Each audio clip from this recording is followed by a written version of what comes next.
والصلاة والسلام على من كان نبيا وآدم بين الماء والطين وعلى آله الطيبين الطاهرين وأصحابه الهاديين المهديين. أما بعد فأعوذ بالله من الشيطان الرجيم. بسم الله الرحمن الرحيم. قال الله تبارك وتعالى في كلامه المجيد ثاني اثنين إذ هما في الغار إذ يقول لصاحبه لا تحزن إن الله معنا. صدق اللہ مولانا العظیم. تمام دوست کریم آقا کی بارگاہ میں درود و سلام کا نذرانہ پیش کیجیے. صلاۃ و سلام علیک یا سیدی یا رسول اللہ وعلی آلک و اصحابک یا سیدی یا محمد رسول اللہ صلی اللہ علیہ وسلم. حمد و صلاۃ کے بعد زیر مسند صدارت جانشین قبلہ جمال الفقہا پیر طریقت رہبر شریعت حضرت صاحبزادہ پیر ضیاء المصطفیٰ قادری اشرفی زیدہ شرفو لائق ست تعظیم علماء اہل سنت بالخصوص حضرت علامہ محمد زبیر قادری صاحب اور بالخصوص فخر خطباء اہل سنت حضرت علامہ مفتی محمد عمر فریدی سما بٹخیلوی زیدہ شرفو، اور آپ کے ساتھ تشریف فرما حضرت علامہ محمد دین نوری صاحب اور بڑے محبت والی شخصیت حضرت علامہ محمد حبیب اللہ نقشبندی صاحب، قبلہ سید آصف حسین شاہ صاحب، جتنے بھی احباب تشریف فرما ہیں. خوش نصیبی ہے کہ آج کی اس خوبصورت نشست کے اندر علم اور فضل کے اس عظیم گلستان میں کچھ عرض کرنے کا اور اکتساب فیض کا موقع ملا ہے. اللہ رب العزت حضور فقیہ اعظم سے لے کے قبلہ جمال الفقہا تک اس فیضان کو جاری و ساری رکھے اور دین نبوی کا یہ گلشن تا قیام قیامت آباد و شاد رہے. یہاں سے شریعت کے، طریقت کے، علم کے، معرفت کے وہ چشمے پھوٹیں جہاں سے ظاہر کی سیرابی کا بندوبست بھی ہو اور باطن کی سیرابی کو بھی جہاں پر تشنگی کبھی نامیسر آئے اور سارے تشنہ کام سیر ہو کر جائیں. تسلسل کے ساتھ ماہانہ محفل پاک کا شیڈول جاری و ساری ہے. بغیر کسی تمہیدی گفتگو کے موضوع کی طرف بڑھنا چاہیں گے. صحابہ کائنات کا وہ خوش نصیب عنوان ہے جن کی نظروں نے جمال مصطفیٰ اس ذوق کے ساتھ دیکھا کہ ایک بار جو ان کے ہو گئے پھر کٹ گئے لیکن مصطفیٰ کی بارگاہ سے پیچھے نہیں آئے.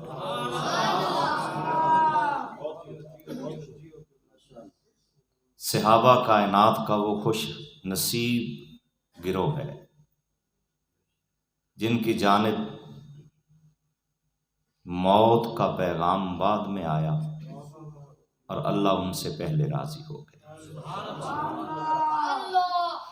یہی وہ خوش نصیب گروہ ہے کہ لوگوں کو مرنے کے بعد پتہ چلتا ہے کہ پتہ نہیں ہم جنتی ہیں یا کیسے ہیں، لیکن صحابہ کرام وہ خوش نصیب لوگ ہیں جن کو کلن وعد اللہ الحسنہ کا تاج اللہ نے پہلے عطا فرمایا اور دنیا کو پیغام دیا جو میرے یار کے ہو جاتے ہیں انہیں موت بعد میں آتی ہے اور جنت ان کے نام پہلے لگا دی جاتی ہے۔ جن کے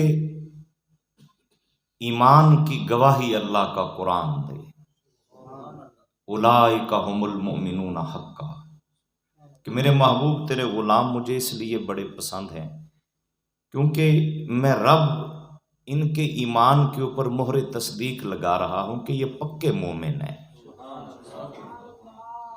جن کے تقوی اور پرہیزگاری کی گواہی بھی اللہ کا قرآن دے۔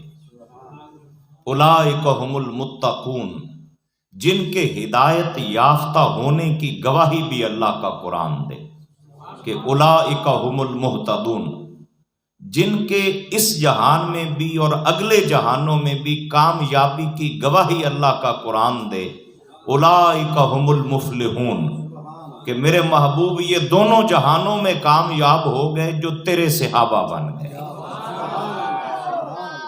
تو پھر مجھے کہنے دیجئے کہ جن کے کامیابی کی گواہی اللہ کا قرآن دے، جن کے ہدایت یافتہ ہونے کی گواہی اللہ کا قرآن دے، جن کے مومن ہونے کی گواہی اللہ کا قرآن دے، جن کے جنتی ہونے کی گواہی اللہ کا قرآن دے، جن کو اللہ اپنی رضا کا پروانہ عطا فرما دے، انہیں صحابہ کہتے ہیں، اور ان کے امام کا نام حضرت سیدنا صدیق اکبر ہے رضی اللہ تعالیٰ عنہ۔ اور خود مولا علی نے ارشاد فرمایا، آپ فرماتے ہیں ما ولد فی الاسلام مولود ازکا ولا اطہر ولا افضل من ابی بکر الصدیق۔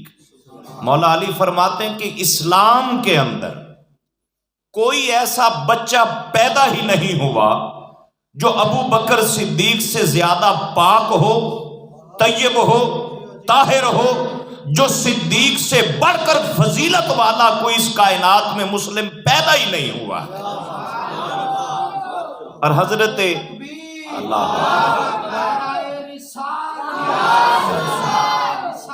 یا رسول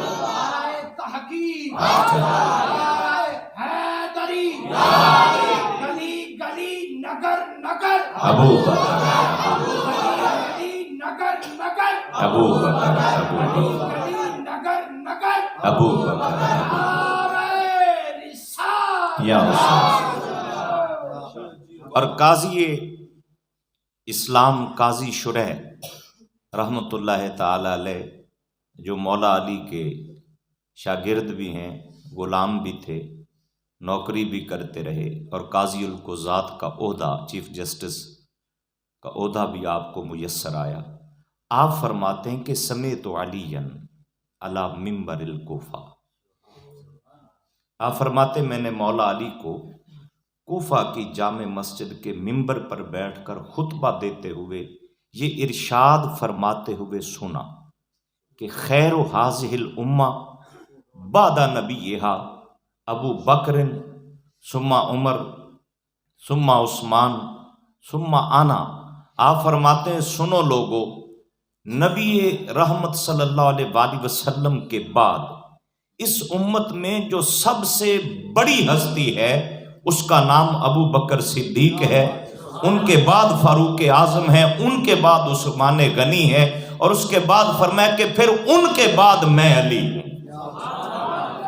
اور حضرت محمد بن حنفیہ رضی اللہ تعالیٰ عنہ، یہ وہ خوش نصیب ہستی ہے جو امام حسن کے بھائی بھی ہیں، امام حسین کے بھی بھائی ہیں، غازی عباس کے بھی بھائی ہیں۔ حضرت محمد بن حنفیہ آپ فرماتے ہیں کہ میں نے حضرت سیدنا علی المرتضیٰ شیر خدا رضی اللہ تعالیٰ عنہ سے، رائے صاحب آگے تشریف لائی، آپ فرماتے ہیں میں نے ان سے عرض کیا کہ ای الناس خیر، بعد رسول اللہ صلی اللہ علیہ وسلم، کہ نبی پاک صلی اللہ علیہ وآلہ وسلم کے بعد لوگوں میں سب سے زیادہ عظیم ہستی کون ہے؟ تو آپ فرماتے ہیں مولا علی نے فرمایا کہ ابو بکر۔ قلت ثم من، آپ فرماتے میں نے عرض کیا حضور پھر ان کے بعد؟ آپ نے فرمایا ثم عمر۔ قلت ثم من، حضور ان کے بعد؟ فرمایا ثم عثمان۔ یعنی یہ درجے بتا کے پیغام محبت دیا جا رہا ہے کہ خیر امت اور افضل الامت بعد از مصطفیٰ کوئی ہستی ہے تو اس کا نام تاجدار صداقت سیدنا صدیق اکبر ہے رضی اللہ عنہ۔ اور میرے کریم آقا صلی اللہ علیہ وآلہ وسلم نے اسی لیے عزت دیتے ہوئے حضرت سیدنا صدیق اکبر کو فرمایا کہ لو کنت متخذا خلیلا لاتخذت ابا بکر خلیلا، کہ اگر میں کسی کو خلیل اور دوست بناتا تو ابو بکر وہ تیری ذات تھی جس کو پاک محمد اپنا خلیل کہتا۔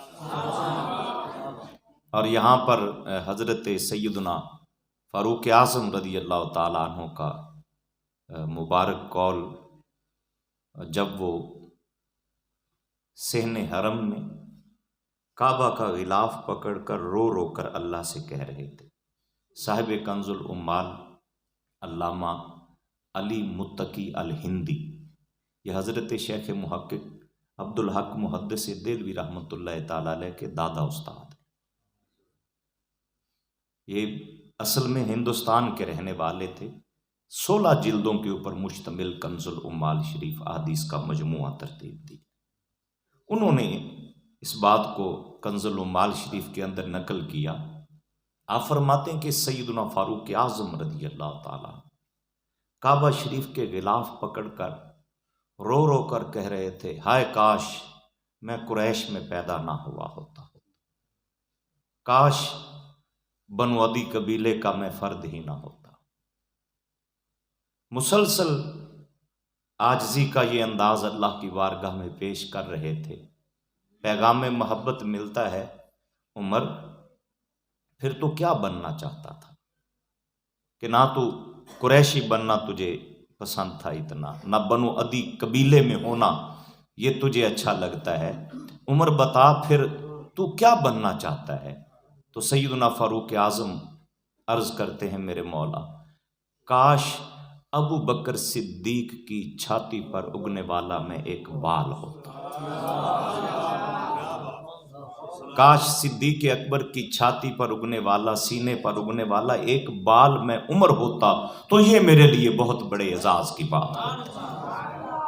حضرت سیدنا صدیق اکبر رضی اللہ تعالیٰ عنہ، آپ نے نا دنیا کو، ویسے تو آپ کا ہر لمحہ ہر گھڑی بندے کو مشکل گھڑی میں اپنی فکر ستاتی ہے، لیکن قرآن کا انداز کہتا ہے کہ غار ثور کے اندر جب سیدنا صدیق اکبر پہلے خود جاتے ہیں، یہاں پر مدینہ الرسول کتاب کے اندر بابا جی منظور احمد شاہ صاحب جامع فریدیہ ساہیوال والے رحمہ اللہ تعالی، آپ فرماتے ہیں کہ دل کو غار ثور سے تشبیہ دی اور فرمانے لگے کہ اس غار میں سانپ نے مختلف سوراخ کیے تھے، اس دل کی غار ثور بھی اجڑی ہوئی ہے، کہیں ہرس کا سوراخ، کہیں ہوس کا سوراخ، کہیں لالچ کا سوراخ، کہیں بد عملی کے سوراخ، کہیں بد عقیدگی کے سوراخ۔ آپ نے دل کو غار ثور سے تشبیہ دے کر فرمایا کہ اگر چاہتے ہو میرے دل میں بھی حضور آ جائیں تو پہلے اس غار کو صدیق کی محبت سے آباد کر لو، کیونکہ جہاں ابو بکر صدیق نہیں ہوتے وہاں مصطفیٰ بھی نہیں ملتے۔ اللہ یا رسول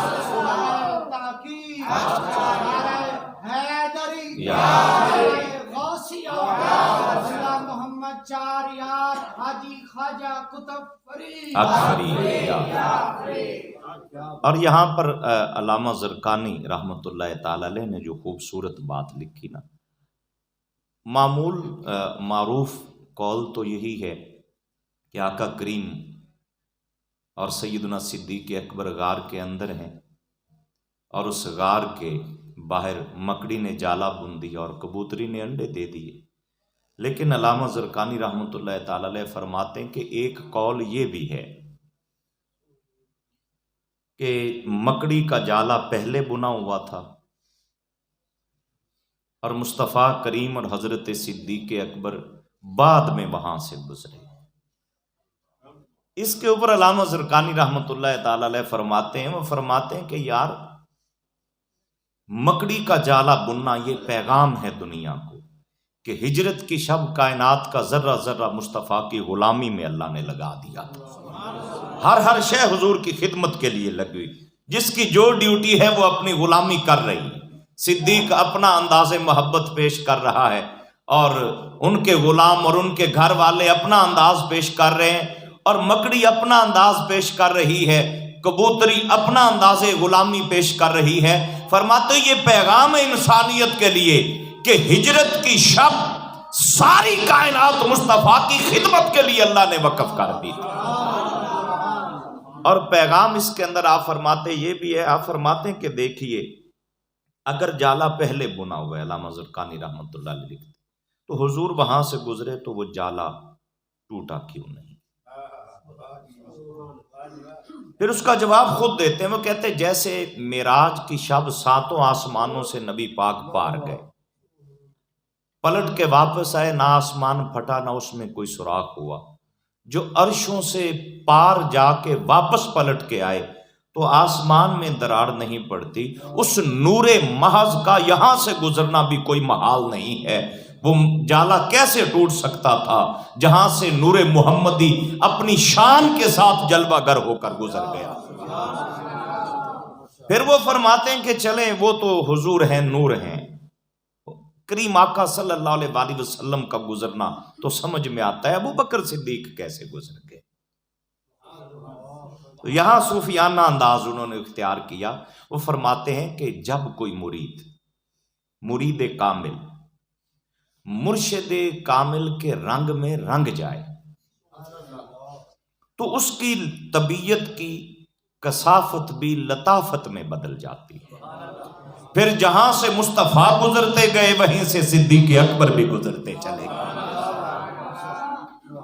میرے کریم آقا صلی اللہ علیہ وآلہ وسلم نے اسی وجہ سے پھر وہ عنایات جب کی تو صاحب نور الابصار لکھتے ہیں، ماشاءاللہ ڈاکٹر صاحب مرحبا، صاحب نور الابصار پھر لکھتے ہیں، آپ فرماتے ہیں کہ سیدنا صدیق اکبر نے پھر وہاں پر پیاس محسوس کی، عرض کرتے ہیں یا رسول اللہ مجھے پیاس لگی ہے۔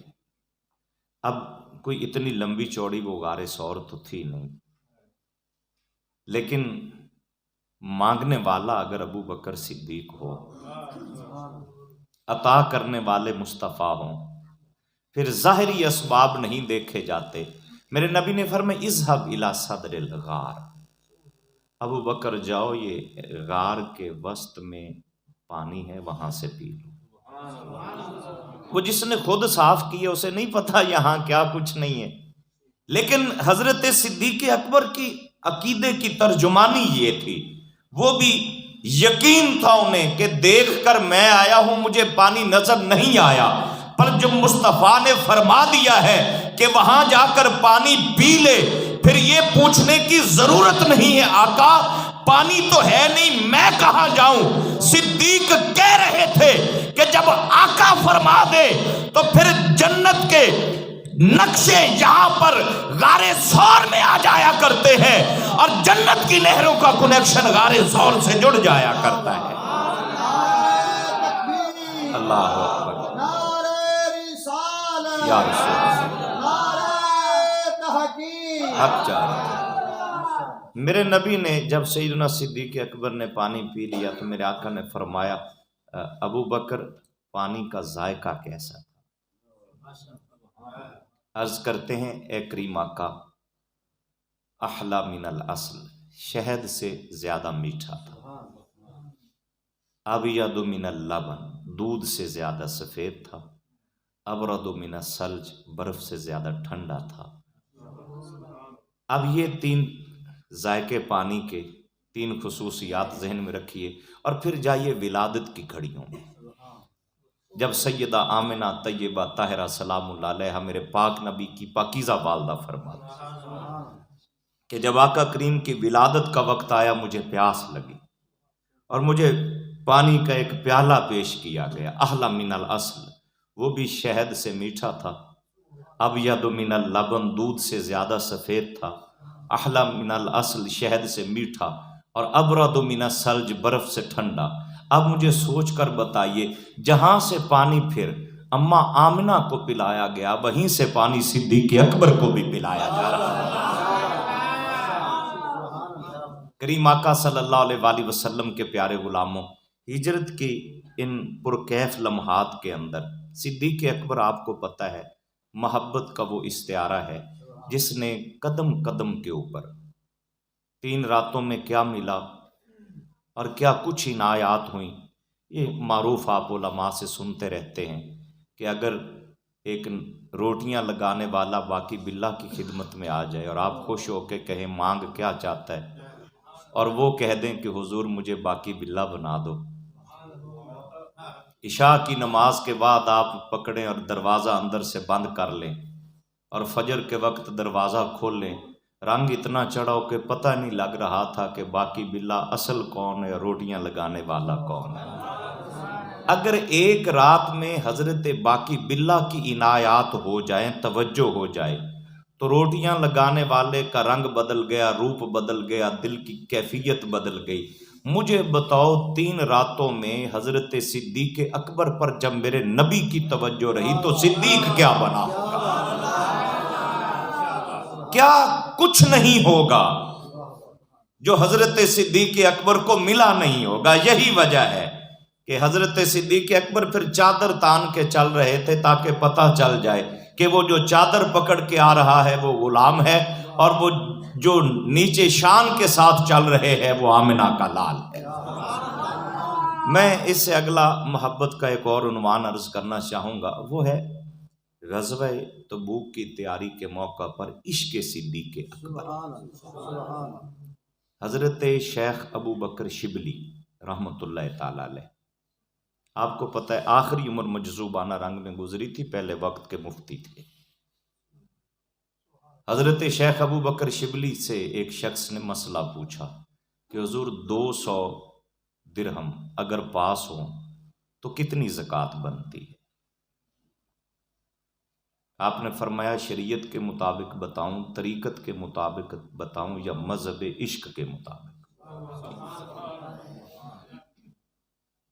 اس سے یہ بات بھی سمجھ کے اندر آتی ہے کہ ہمارے مشائخ کوئی چھوٹے لیول کے لوگ نہیں ہوتے، ہمارے مشائخ وہ ہوتے تھے جن سے دین کے فتوے پوچھنے بھی دنیا آتی تھی، یعنی پیران عظام الحمدللہ اس لیول کے ہمارے تھے کہ لوگ طریقت کی پیاس بجھانے کے لیے بھی آتے تھے اور شریعت کی پیاس بجھانے کے لیے بھی وہیں پر آیا کرتے تھے۔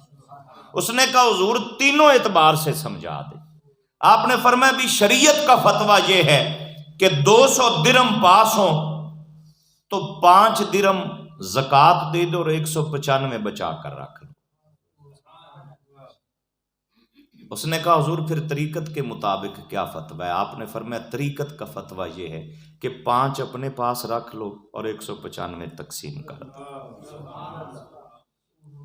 حضور عشق کے مذہب میں فرمایا 200 کا 200 تقسیم کر دو، پاس ایک بھی نہیں رکھنا، اس کے بعد سر سجدے میں رکھ کر اس کا شکر ادا کرو اور کوشش کرو کہ اگر اس مالک کی بارگاہ میں جو مانگنے والا آ گیا ہے نا، اگر جان کا نذرانہ دے کر بھی راضی کرنا پڑے تو کر دو، دولت کی کوئی حیثیت نہیں۔ سوالی نے پوچھا، اس نے کہا حضرت ہمیں شریعت کا مسئلہ سمجھ آ گیا، طریقت کا آ گیا، یہ مذہب عشق کہاں سے نکالا ہے؟ آپ نے فرمایا تو نے صدیق اکبر کو پڑھا نہیں ہے، سب کچھ یار کے حکم پر لٹا دینا، یہ عشق کا نظریہ صدیق اکبر کی زندگی سے ہمیں ملتا ہے۔ یہی وجہ تھی کہ غزوہ تبوک کے موقع پر ابتدائی اسلام کے اندر لما اسلم ابو بکر الصدیق وَلَهُ 40 الف دینار، 40,000 دینار تھے آپ کے پاس. لیکن غزوہ تبوک کے اندر بھی بعض روایات کے اندر کم و بیش اتنی ہی مالیت تھی جو آپ نے بارگاہ مصطفیٰ میں پیش کی. اللہ نے جبریل کو بھیجا، اے میرے محبوب صدیق سے پوچھئے نا کیا یہ اپنے رب سے راضی ہے؟ سب کچھ دے کر بھی حضور، بدن پہ ٹاٹ کے کپڑے پہنے ہوں اور بندے کی پوزیشن دل کی پھر بھی پہلے سے اعلیٰ درجے پر ہو. صدیق اکبر سے پوچھو میرے محبوب کیا یہ اپنے رب سے راضی ہے؟ جبریل پیغام لے کر میرے نبی نے مسکرا کے سیدنا صدیق اکبر کی جانب دیکھا. عرض کرتے ہیں آقا خیر ہے؟ کیا غلام یہ پوچھ سکتا ہے کہ آج آقا اپنے غلام کو دیکھ کر مسکرا کیوں رہے ہیں؟ آپ نے فرمایا ابو بکر اللہ جبریل کو بھیج کر یہ پوچھنا چاہتا ہے کیا ابو بکر اپنے رب سے راضی ہے؟ حضرت صدیق اکبر کی آنکھوں میں آنسو آ گئے اور عرض کرتے ہیں انا راضٍ عن ربی یا رسول اللہ، انا راضٍ عن ربی یا رسول اللہ، انا راضٍ عن ربی یا رسول اللہ.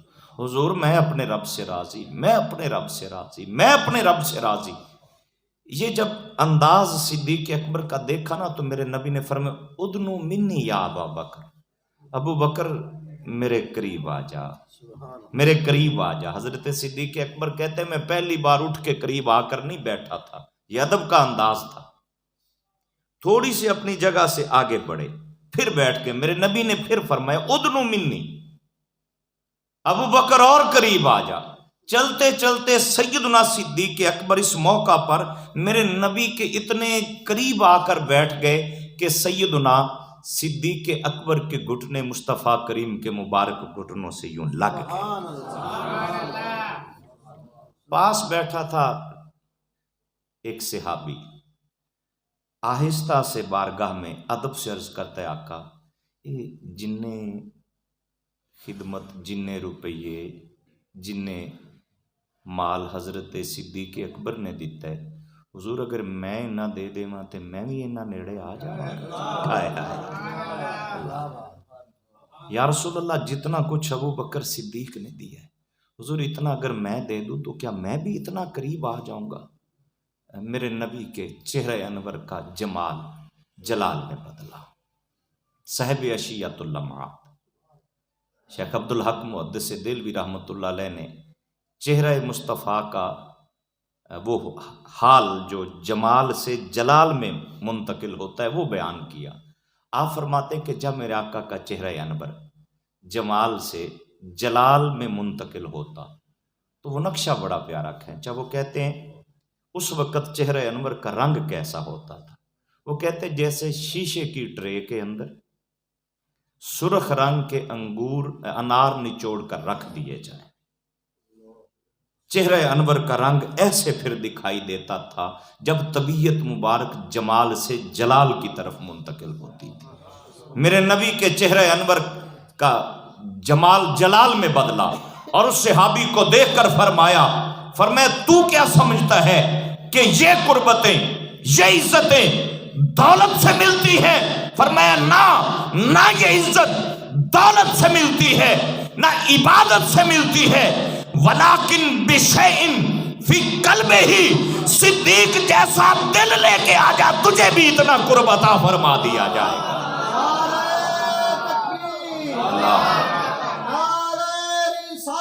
یا رسول میرے کریم آقا صلی اللہ علیہ وآلہ وسلم کے پیارے غلاموں، اسی موقع پر میر عبد الواحد بالگرامی رحمۃ اللہ علیہ سبا سنابل شریف کے اندر آپ فرماتے ہیں کہ معرفت محمدیہ کا جو انداز قلب صدیق اکبر کو میسر آیا کسی اور کو میسر ہی نہیں آیا. اور نبی رحمت صلی اللہ علیہ وآلہ وسلم نے قدم قدم کے اوپر جو عزتیں عطا فرمائی، ان عزتوں کے اندر یہ راز یہی تھا کہ وہ دیکھیے نا جی، عشق اور محبت جتنی مرضی عروج پہ پہنچ جائے لیکن بندے کے سانس بھی اتنے دن چلیں جتنے دیر محبوب کے سانس چلے. یہ فنائیت ہے. زندگی کا ایک دن بھی آگے نہ بڑھنے پائے محبوب کی مبارک ظاہری زندگی سے. دن بھی وہی، سال زندگی کے بھی وہی، اپنی عمر کا ایک لمحہ بھی حضور کی زندگی سے آگے نہ بڑھنے پائے. تب پتہ چلتا ہے کہ صدیق صرف ظاہری زندگی میں بھی مصطفیٰ کا عاشق نہیں تھا، صدیق کی سانسیں بھی مصطفیٰ کی عاشق تھی، صدیق کی زندگی بھی مصطفیٰ کی عاشق تھی، صدیق کا دل بھی محمد عربی کا عاشق تھا.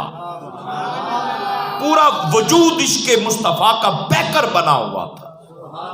اور حضرت سیدنا صدیق اکبر رضی اللہ تعالیٰ عنہ محبتوں کا وہ عنوان ہے.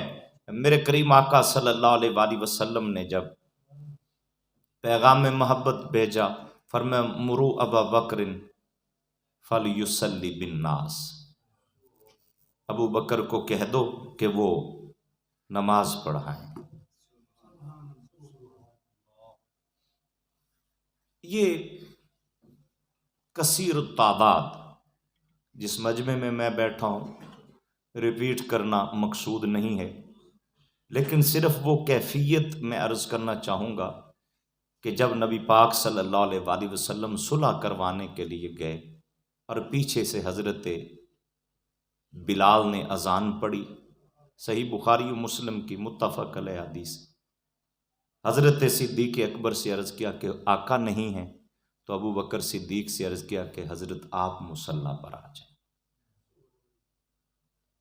اس حدیث کے اس انداز سے یہ پیغام سمجھ کے اندر آتا ہے کہ میرے کریم آقا صلی اللہ علیہ وآلہ وسلم نے اپنے صحابہ کی تربیت ہی کر دی تھی،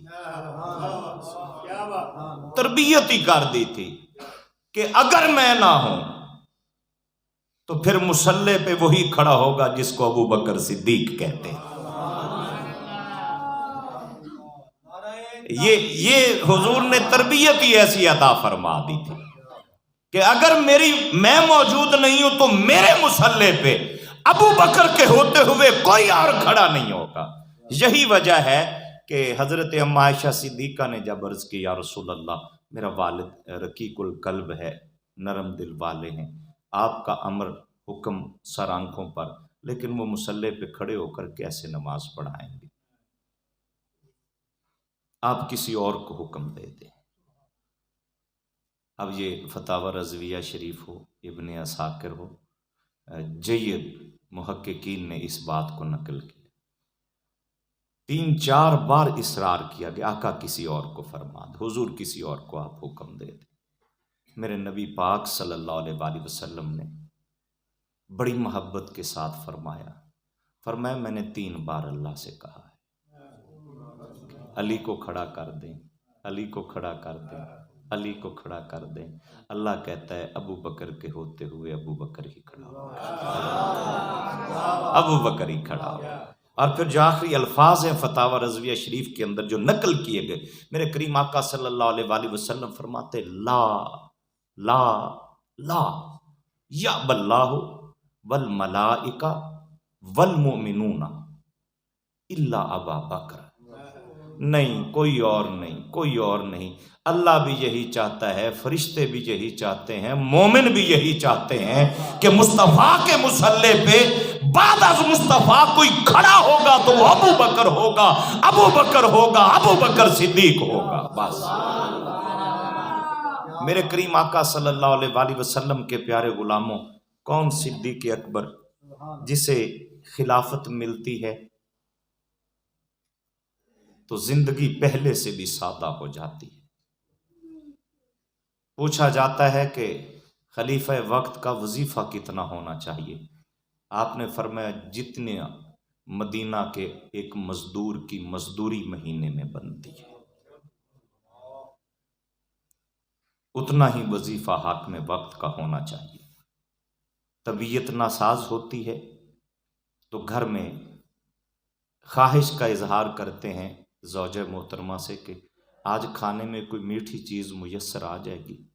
انہوں نے کہا حضور والا، آپ کے ماہانہ وظیفے سے اتنا نہیں کچھ میسر کہ اس سے کوئی نئی ڈش آپ کے لیے بنائی جا سکے، لیکن زوجہ محترمہ نے وہ بات دل میں بٹھا لی۔ اگلے مہینے اس میں سے بھی تھوڑا بچا بچا کے جب مہینے کا اینڈ ہوا، اختتام ہوا، تو اس میں سے تھوڑا سا انہوں نے کوئی میٹھی چیز بنا کے جب کھانے کے لیے پیش کی، آپ نے فرمایا تو کہتی تھی کہ اتنا بچتا نہیں ہے۔